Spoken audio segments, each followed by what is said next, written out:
Hi hello నమస్తే, నేను శిల్ప. మనతో ఉన్నారు లైఫ్ కోచ్ శారద గారు. నమస్తే మేడం. నమస్తే మేడం, ప్రతి మనిషి ఎక్కడో ఒక దగ్గర కాంప్రమైజ్ అవుతూ ఉంటారు. కొన్నిసార్లు కాంప్రమైజ్ అయ్యాక అయ్యో నేను ఇక్కడ ఎందుకు కాంప్రమైజ్ అయ్యానేసి బాధపడుతూ ఉంటారు. ఒక మనిషి ఎక్కడ కాంప్రమైజ్ అవ్వాలి, ఎక్కడ కాంప్రమైజ్ అవ్వకుండా ఉండాలి, తెలియని వాళ్ళు చాలా మంది ఉంటారు. వారి కోసం ఒక మంచి సూచన ఇవ్వండి. తప్పకుండా. ఇది నవేడేస్ బిగ్ ప్రాబ్లం అనే అనుకోవచ్చు. ప్రతిదానికి కాంప్రమైజ్ అవుతూ ఉంటారు. అలా ఎక్కువ కాంప్రమైజ్ కూడా అవ్వకూడదు, అలా అని కాంప్రమైజ్ కాకోకుండా కూడా ఉండకూడదు. పట్టు విడుపు అనేది ఖచ్చితంగా ఉండాలి. ఇప్పుడు ఒక థ్రెడ్ ఉంది, దాన్ని బలంగా లాగామంటే తెగిపోతుంది కదా. ఇప్పుడు ఒక రబ్బర్ ఉంది, నువ్వు స్ట్రాంగ్గా నేను స్ట్రాంగ్ అని పట్టుకొని లాగితే అది తెగిపోతుంది. అలా విరిగిపోకుండా, కట్టి విరుక్కోకుండా, పాము చావుకోకుండా మనము తెలివిగా బతకచ్చు. లైఫ్లో ప్రతిదానికి కాంప్రమైజ్ అవ్వాలా అని అనుకుంటారు. అసలు ఎవరి కోసం కాంప్రమైజ్ అవుతున్నాం, మనం దేనికోసం కాంప్రమైజ్ అవుతున్నాం అనేది ఫస్ట్ మనము ఆలోచన చేసుకోవాలి. కాంప్రమైజ్ అవ్వడం వల్ల బెనిఫిట్ అయితే ఖచ్చితంగా కాంప్రమైజ్ అవ్వాలి. అది బెనిఫిట్ కాదు కాంప్రమైజ్ అవ్వడం అంటే దాని మీద ఫైట్ చేయాలి మనం కంపల్సరీగా. ఎందుకంటే ప్రతిదానికి కాంప్రమైజ్ అయ్యామనుకో ఎదుటి వ్యక్తికి కూడా అడ్వాంటేజ్ గా తీసుకుంటారు. ఏమన్నా కూడా కాంప్రమైజ్ అవుతుందిలే అని అనుకుంటారు. ఒక్కసారి మనం వాళ్ళకి స్ట్రాంగ్ గా డోస్ ఇచ్చామనుకోండి, ఇంకొకసారి మన మీద వేట వేయటానికి రాదు. అది ఎవరైనా సరే, భార్య కానివ్వండి, భర్త కానివ్వండి, పిల్లలు కానివ్వండి, బయట వాళ్ళు ఎవరైనా కానివ్వండి. నిజంగా కాంప్రమైజ్ అవ్వాలి అనుకుంటే అవతల వ్యక్తి కూడా అవ్వాలి. అవునా కాదా? యువతల వ్యక్తే కాదు, అవతల వ్యక్తి కూడా కాంప్రమైజ్ అవ్వాలి. 10 సార్లు నేను కాంప్రమైజ్ అయ్యాను, 11వ నేను అయ్యానంటే 12వ కూడా అవ్వమని అంటారు. అవునా కాదా? మనం ఎక్కడ కాంప్రమైజ్ అవ్వాలి, ఎక్కడ కాంప్రమైజ్ అవ్వకూడదు అనేది మనకి తెలిసి ఉండాలి. 2 విషయాల్లో నేను కాంప్రమైజ్ అయ్యాను, 3వ విషయం నాకు నచ్చలేదు అయితే కాంప్రమైజ్ అవ్వాల్సిన అవసరం లేదు కదా. మనలో పాజిటివ్ ఉంటుంది, నెగిటివ్ ఉంటుంది. ప్రతిసారి మనకి పాజిటివ్ థాట్స్ వస్తుంటాయి, నెగిటివ్ కూడా ఒక్కొక్కసారి మనల్ని ముందుకు తీసుకెళ్తూ ఉంటుంది కదా.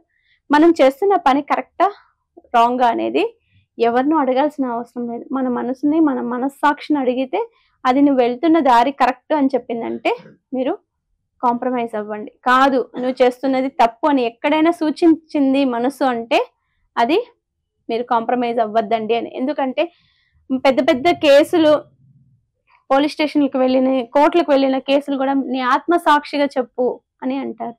ఎవరో కాదు, దేవుడు కాదు సాక్ష్యం, మన ఆత్మ మనకి సాక్ష్యం. ఇక్కడే ఉన్నాడు భగవంతుడు.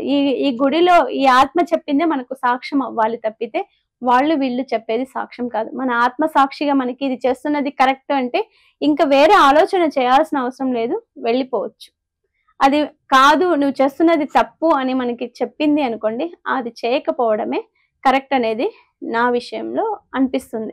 ఎందుకంటే కాంప్రమైజ్ అనేది నేర్పించకూడదు ఎప్పుడు. నాకు ఇది కావాలి అంటే ఎన్నిసార్లు కాంప్రమైజ్ అవుతాను? నా కోరికను చంపుకొని బతికినట్టు అవుతుంది కదా. ఒకసారి చంపుకుంటాను, 2 సార్లు చంపుకుంటా, 3 సార్లు, 4 సార్లు, 5 సార్లు, 10 సార్లు, 100 సార్లు చంపుకుంటా, ఇంకా లైఫ్ ఏంటి కదా. ఎక్కడ కాంప్రమైజ్ అవ్వాలి, ఎక్కడ కాంప్రమైజ్ అవ్వకూడదు, అది సమస్య ఎలాంటిది, ఎటువంటి సమస్య మీద మనం కాంప్రమైజ్ అవ్వాలి, ఎటువంటి సమస్య మీద కాంప్రమైజ్ అవ్వకూడదు అనేది మనం తెలుసుకోవాలి. ఫర్ ఎగ్జాంపుల్ నీకు ఒక మంచి స్టోరీ చెప్పాను ఇంతకు ముందే. ఒక కప్ప ఉంది, అది ఒక గోల్ అనుకుంది. ఎలాగైనా ఈ ఫోల్ ఎక్కేయాలి, వర్షం ఎక్కువ వస్తుంది, నేను ప్రవాహంలో కొట్టుకొని వెళ్ళిపోతాను. కప్పలకి ప్రవాహం అంటే చాలా ఇష్టం కదా. ప్రవాహంలో వెళ్ళిపోయి కొట్టుకొని వెళ్ళిపోవాలనే అవి కప్పలు కోరుకుంటాయి. నీళ్ళలోనే అవి బెక బెక బెక అని అరుస్తూ ఉంటాయి కదా. అన్ని కప్పలతో బతకడము కొన్ని కప్పలకి ఇష్టం ఉండదు. కొన్ని కప్పలు యూనిక్ గా బతకాలని అనుకుంటే, కొన్ని కప్పలు అన్నిటితో కలిపి బతకాలనుకుంటాయి. ఆ కప్పేమనుకుంది, యూనిక్ గా బతకాలి, నేను వీళ్ళతో కాంప్రమైజ్ అయ్యి బతకూడదు, ఇవన్నీ ఎప్పుడు అరుస్తూనే ఉంటాయి అనుకుంది. కానీ యాక్చువల్గా అన్ని కప్పలు ఏమనుకున్నాయో తెలుసా?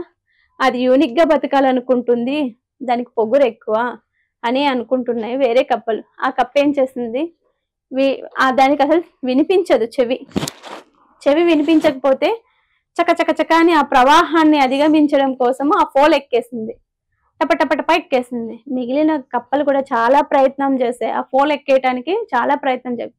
కానీ అన్ని కప్పలు జారి జారి కిందకి పడిపోతున్నాయి. ఎందుకో తెలుసా? పక్కనున్న కప్పలన్నీ ఎక్కద్దు అని బెకబెక అరుస్తున్నాయి. ఆ సౌండ్ అనేది వాటికి డిస్టర్బ్ అయ్యి పైకెక్కి కప్ప జారి కింద పడిపోతున్నాయి. ప్రతిసారి అరుస్తున్నాయి, డిస్టర్బెన్స్ అవుతుంది, కిందకి జారి కింద పడిపోతుంది. ఒక కప్ప మాత్రం ఏమీ ఆలోచన చేయకుండా పైకి ఎక్కేసి అరుస్తుంది. ఇది ఎలా ఎక్కిందని మిగిలిన కప్పలన్నీ చూస్తున్నాయి. ఎందుకో తెలుసా? అది చెవిటిది కాబట్టి. ఎవరు ఏమన్నా అది పట్టించుకోలేదు కాబట్టి. ఎన్ని కప్పలు అరిచినా కూడా ఎప్పుడు పట్టించుకోలేదు.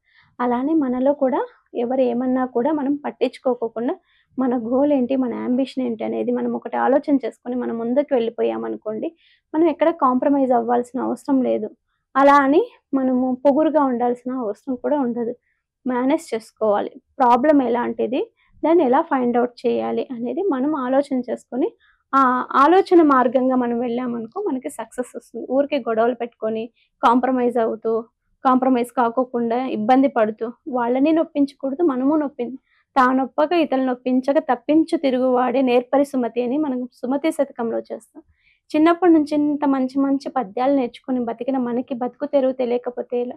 తెలియాలి కదా! అందుకే ఎక్కడ కాంప్రమైజ్ అవ్వాలి, ఎక్కడ కాంప్రమైజ్ అవ్వకూడదనేది మనకి మనమే జడ్జ్ చేసుకొని బతికేయాలి. Thank you so much everyone. Thank you so much